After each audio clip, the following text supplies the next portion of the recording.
ನಮಸ್ಕಾರ. ಹಾಗೆಯೇ ಕನ್ನಡ ರಾಜ್ಯೋತ್ಸವದ ಶುಭಾಶಯಗಳು.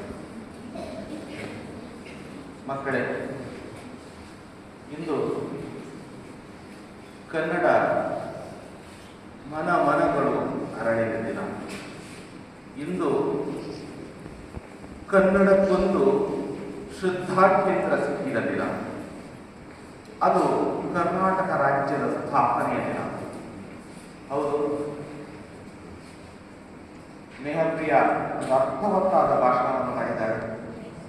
ಕರ್ನಾಟಕದ ಇತಿಹಾಸಕ್ಕೆ ಸಂಬಂಧಪಟ್ಟಂತೆ,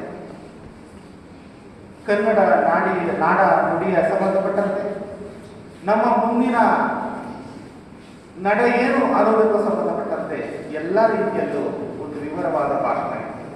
ಈಗ ನಾನು ಹೇಳೋದಕ್ಕೆ ಹೊರಟಿದ್ದು, ಉದಯವಾಗಲಿ ನಮ್ಮ ಚೆಲುವ ಕನ್ನಡ ನಾಡು ಅಂತ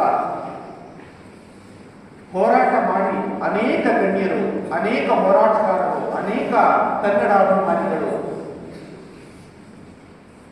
ಕನ್ನಡದ ಒಂದು ಕರ್ನಾಟಕ ಸಂಸ್ಕೃತಿಯ ನೆಲೆವೀಡನ್ನ ಕಟ್ಟಲು ಸಫಲರಾಗಿದ್ದಾರೆ. ಆದರೆ ಮುಂದೆ ನಾವೇನು ಮಾಡ್ತಾ ಇದ್ದೇವೆ, ನಾವೇನು ಮಾಡಬೇಕಾಗುತ್ತೆ?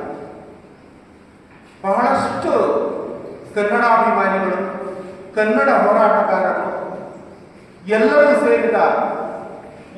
ಸೇರಿ ಕಟ್ಟಿದಂತಹ ಈ ನಾಡನ್ನ ನಾವು ಉಳಿಸಿಕೊಳ್ಬೇಕು, ಬೆಳೆಸಬೇಕು. ಕನ್ನಡ ಭಾಷೆ ಅಭಿಮಾನ ನಮ್ಮಲ್ಲಿರಬೇಕು.